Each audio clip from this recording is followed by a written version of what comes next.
Tantor Audio, a division of Recorded Books, presents Stars Over Clear Lake, a novel by Loretta Ellsworth, narrated by Tavia, Gilbert.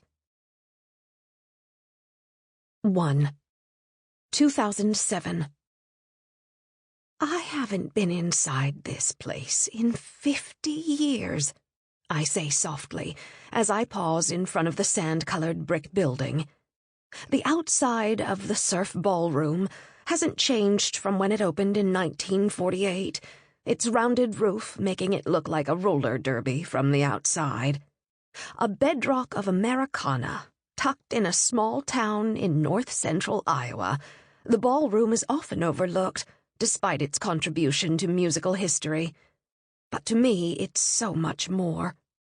The memories are like seaweed, pulling me down and threatening to suffocate me. It's only because they're honoring my late husband that I'm here tonight. The marquee above me reads Fireman's Ball. Underneath the marquee is the empty ticket booth where bobbed-haired Violet Greenwood used to work. She's been dead for 25 years, but the image of her dispensing tickets with a cheery smile and a pop of her gum is as fresh in my mind as this morning's coffee. I take a breath and reach for the handle when the door bursts open. My daughter stands on the other side, her blue eyes wide at the sight of me. "Where have you been? I called your cell phone 5 times. Daisy's red sleeveless dress shows off her thin frame and healthy tan, and complements her highlighted blonde hair. Botox treatments have eliminated the inherited crease between her eyebrows. No one would guess she's in her 40s.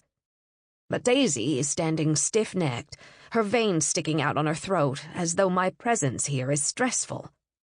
I had it turned off. Didn't want to run the battery low, I say evasively. "Mother, what's the use of having a phone if you never have it turned on?" She shakes her head. "You shouldn't even be driving." "What do you mean? I've never had an accident." "That's because Dad did all the driving when he was alive. A person's reflexes aren't as good at your age." "Why does that make me unfit for driving? Isn't that age discrimination?" She lets out an exasperated sigh. "Oh, never mind. Mother, come in before you melt out here." I suck in a breath, blinking out the sunlight as my eyes adjust to the darkness. The expansive lobby holds a gift shop, offices, a small hallway filled with pictures to the right, and the main hallway leading to the dance floor. The old coat check sits off to the left. A long counter with a red laminate top glistens in front of the numbered rows that lead to the deep recesses of hangars.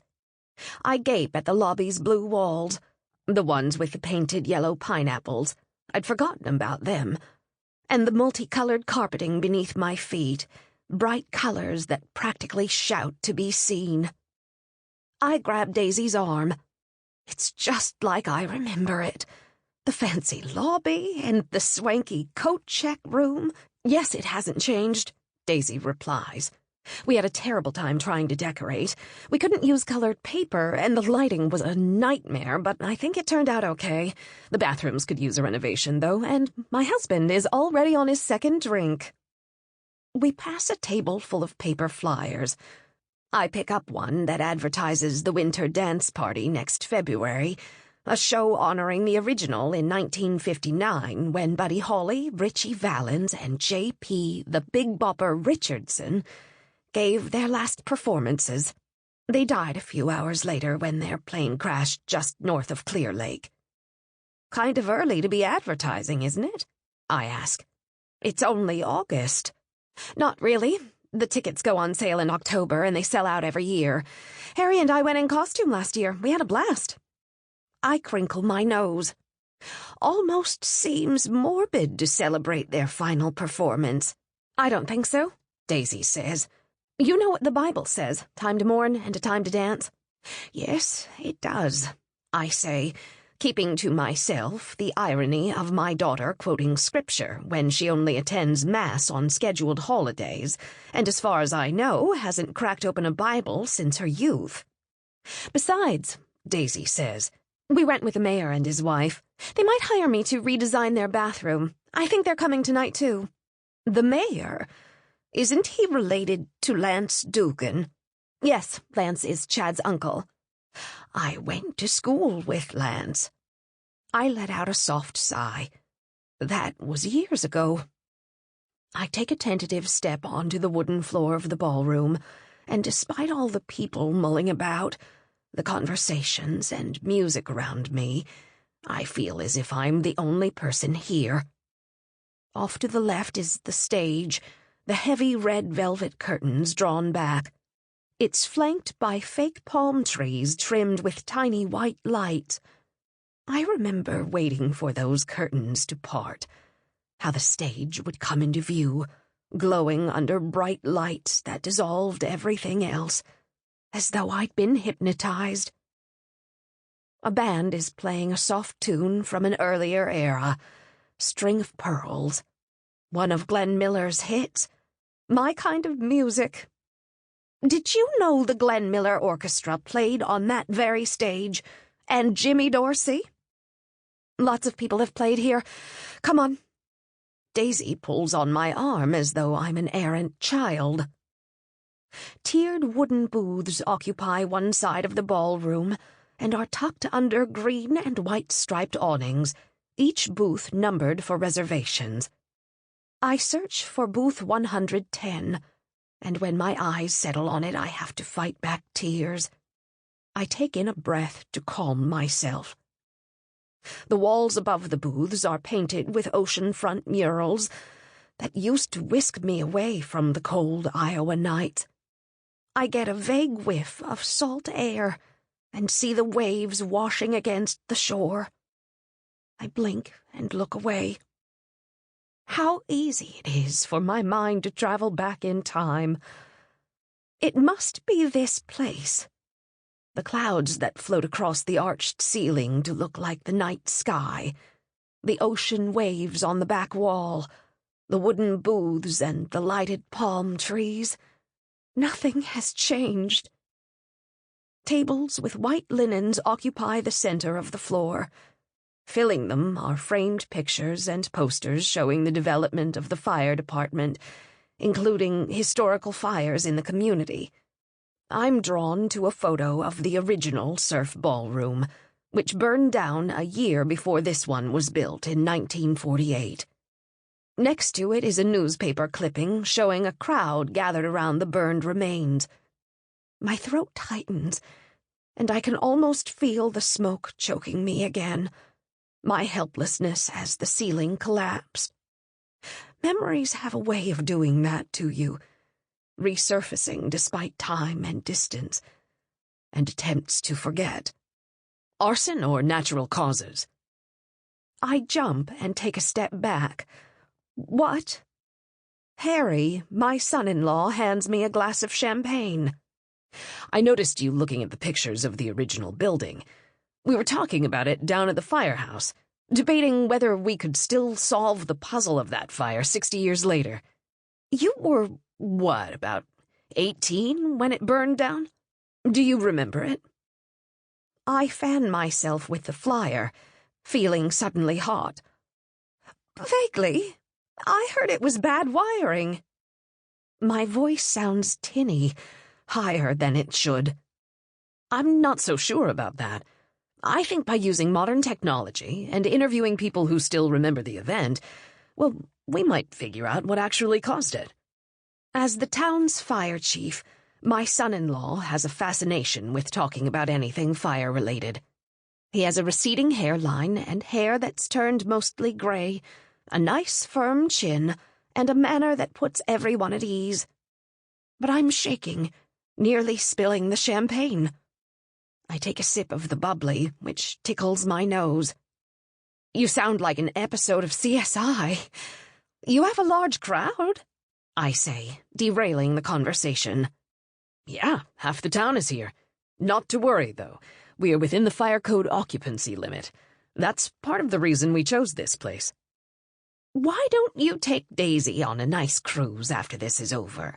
Or at least a weekend in Minneapolis to visit your son? Harry has 2 children from a first marriage. I don't see them often enough, but have always considered them my own. Maybe a trip would put this nonsense of investigating the old fire out of Harry's head. We just saw John 2 weeks ago when we went to the Mall of America. A cruise might be nice, though. If I could talk her into it, I'd do it in a nanosecond, but you know how she is. He takes another swig of his drink. If she's worried about me, she shouldn't be. I'd be fine. Maybe later. We're both so busy right now. He doesn't say it, but I know I'm the reason she won't go. Mother? Daisy taps my arm, and I'm grateful for the distraction. I was just telling my friends that you and Dad met here. Her friends are all tanned and wearing dresses similar to Daisy's, like a high school clique 30 years later. And Daisy, just as she was then, is still at the center. Yes, we did, I say, not meeting her eyes. I feel 20 again, like I was at the grand opening of the Surf, just rebuilt after the fire. I'd worn a forest green dress that had a tight waist and flared at the bottom. The place had been packed. I'd sat in booth 110. Our booth. I looked down, breaking the spell. Maybe it's too much being in this place again. Or maybe it's this particular occasion, seeing photos of the burned-down Surf, reliving the memories of that day. Did you spend every anniversary here? One of Daisy's friends asks. Daisy turns to me. I don't remember you two ever coming here. Why not? We came here before you were born. I clear my throat. The farm took all our time later on. Harry picks up a portable microphone from the center table and speaks into it as a wide circle of people forms around him. Thank you all for coming tonight. We wanted to have the Firemen's Ball at the Surf because it holds a special place in the community. It's a piece of our history. And let's face it, a place where a lot of people have hooked up over the years. The crowd laughs. Some of you may know that there was another Surf Ballroom, one that burned down 60 years ago. As an engineer, I've always thought that studying past fires can help us learn about fire dynamics. I spent the last few years in the fire investigator training program in Des Moines, and with the help of my squad, we're going to examine the file from the original Surf fire to see if we can use modern technology to determine what caused it. The sound of clapping fills the ballroom, and I bury my face in the glass of champagne. The bubbles no longer bother me. This also happens to be where my in-laws met. We lost Sid last year. He was a volunteer with the department for many years, and even though I wish he could be here with us, I'm sure he is in spirit. More clapping. I nod and finish my drink. A shadowy figure standing near the stage waves at me, and I squint into the darkness. It's a young man, but I don't recognize him. Do you have anything to add, Lorraine? Harry motions to me to step forward and hands me the microphone.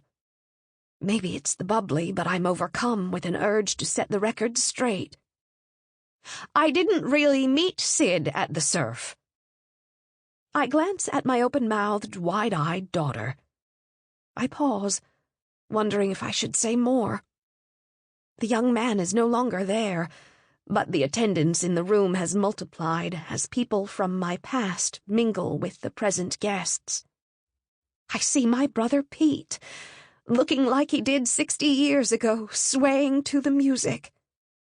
And now I see Pete's buddy Mike Schmidt, drinking his beer off to the side, a shy smile on his face. I shake my head. What kind of illusion is this? They can't be here, of course. But I can see them as surely as I see Glenn Miller standing on the stage. And is that Roy Orbison? And that boy playing a guitar, I'm sure he's Buddy Holly. They're here. All part of this place. Just as much as the maple hardwood dance floor beneath my feet. The voices and songs crowd my head and suck all the air away, making it difficult to breathe. Flashes of light go off as people snap pictures. The room is hot and spinning. I try to fan myself, but both hands are full. If only I could just breathe. The glass of champagne somehow slips from my hand. Then the microphone falls. I'm faintly aware of the shattering of glass on the wooden floor, the banging of the microphone as it hits, sending an explosion of high-frequency sound through the crowd. My weight gives way as I fall into the arms of my son-in-law, who catches me just before my head hits the floor. 2. July 1944. "You're too young," Mom pleaded. "Just a child. We need you here on the farm. You can still get a deferment." She sobbed and latched onto my brother Pete. "It's a little late for that, Mom. I already finished basic training. We're shipping out now." He insisted we say our goodbyes at home instead of at the station, likely because he feared Mom would make a scene, which was exactly what she was doing. Pete calmly patted Mom on the back and pried her arms off him. He handled her better than me and Daddy combined. "Mom's like a clock that's been wound too tight," he once told me. "You have to let her wind down slowly or the whole thing will explode." Mike laid on the horn. He was waiting in his Buick with his window rolled down, his hands trying to keep out the flies that swarmed his vehicle. It was already warm, even though dew still licked at the tips of the grass and sunlight had barely reached the top of the barn. "It was only a matter of time before I got drafted anyway," Pete told Mom in a soothing voice. "Besides, I can't be the one left behind when all my buddies are going to fight the Nazis." He nodded toward Mike, who was revving the engine now. Pete turned to Daddy, who shook his hand like he was a man instead of a farm boy. Pete's uniform did make him look a bit older. "Sorry to leave you short-handed, Pop," Pete said. Daddy shrugged it off. "Duty to your country comes first.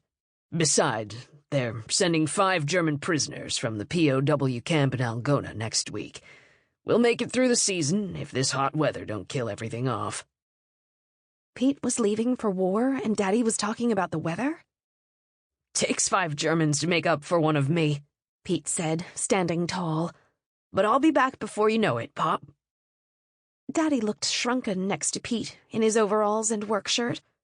Daddy had always seemed taller, and I hadn't noticed when Pete passed him by. I followed Pete to the car. In the distance, a meadowlark whistled a carefree tune. "Wait," I said, and straightened his tie. "Why do you want to go to the other side of the world when you've never even been out of your own state?" I couldn't imagine Pete in Europe, so far away from Iowa and out of his element. "I just gotta go, Skippy. You'll understand when you're older." Pete threw his duffel bag in the car, then tugged on my red braid. "Don't grow up while I'm gone." I wanted to object that I was almost fully grown, only 3 years younger than him. But before I could say anything, the car pulled away, churning up a swell of dust in its wake.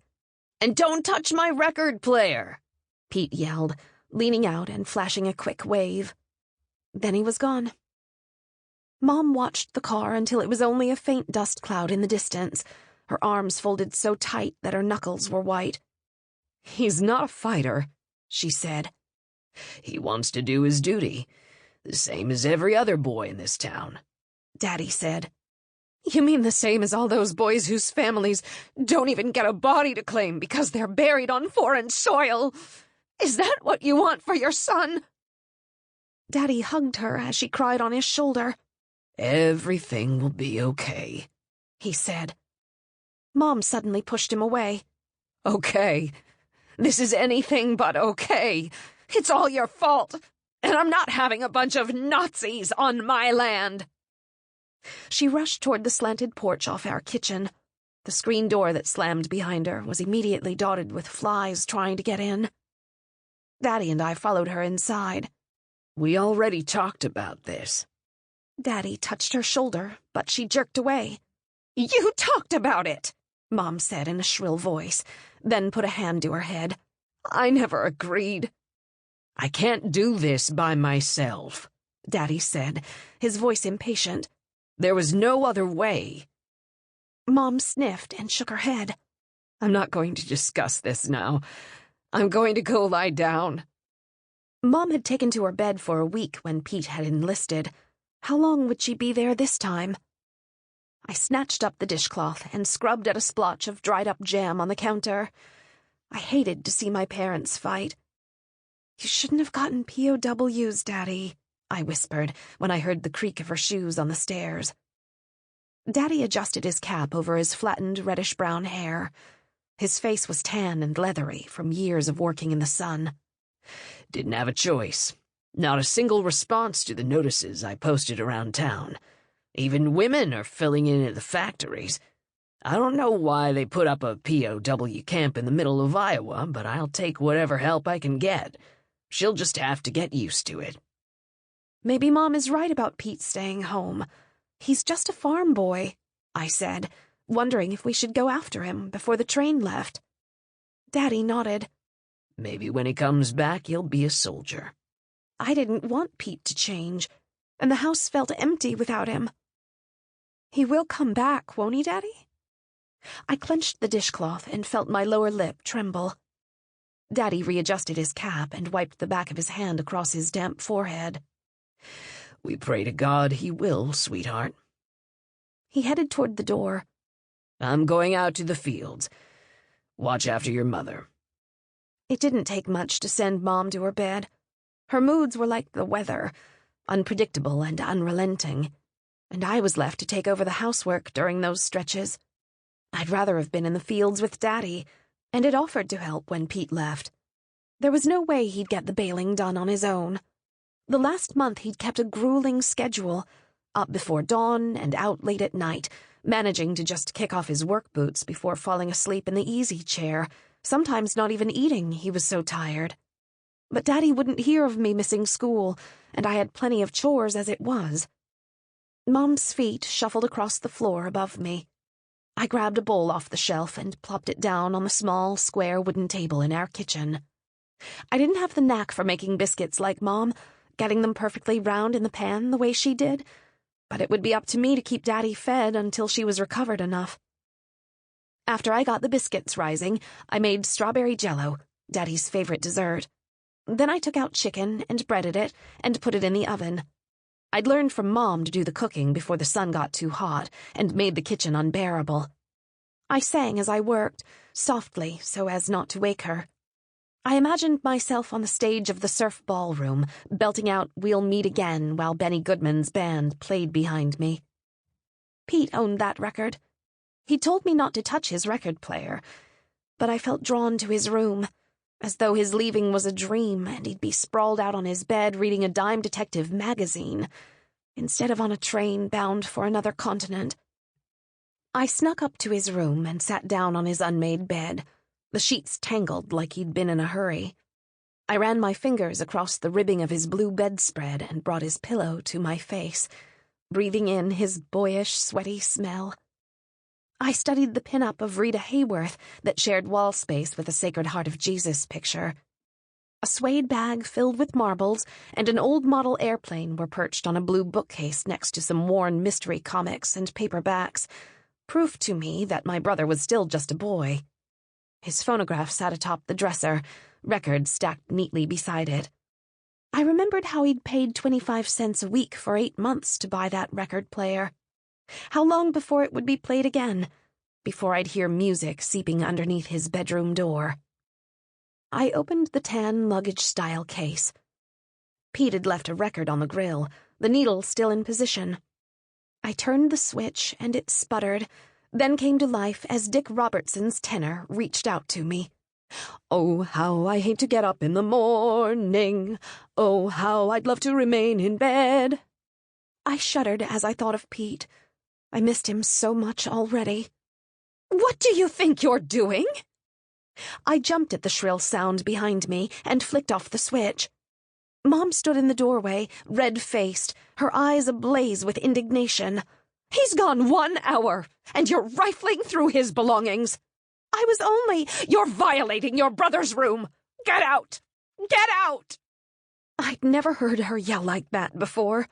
I ran past her down the stairs, through the stuffy kitchen with its fried chicken smell, out the back door and into the yard, not stopping until her screams were out of earshot. I bent over to catch my breath and vowed not to set foot in Pete's room again until he returned. 3. 1944. A week later, Mom found her way downstairs. There was no mention of her yelling at me, but Pete's door was closed and the curtains in his room were drawn. Daddy was finishing his morning coffee when a truck emblazoned with a white star on the door turned into our long driveway. Daddy flashed a worried look at Mom before he hurried out the door. I followed him before Mom could object. In the rear of the truck were men dressed in green fatigues, their shirts rolled up to the elbows. There were 5 of them, some wearing caps, all of them looking ruffled and disoriented and a bit malnourished. Algona was a good 40 miles from our farm. Beside them sat a man in military uniform. He held a rifle. Daddy shook his head. They're a poor-looking lot, if I do say so. But they'll have to do. He directed the truck to park over by the barn. "Lorraine!" Mom's voice drew me back inside. "Stay indoors," she told me. "I don't want you outside while they're here." "But the cows need to be milked twice a day," I complained. "And I have to collect eggs and feed the chickens. How am I going to do my chores?" Mom just stared down at the table, her head in her hands. "God forbid. Nazis on our property.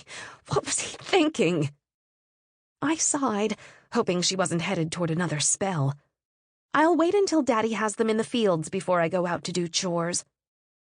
I went up to my room and peeked out from behind the curtains of my open window. I could hear Daddy's deep voice, the familiar twang in the back of his throat, and the slow speech he used when explaining something.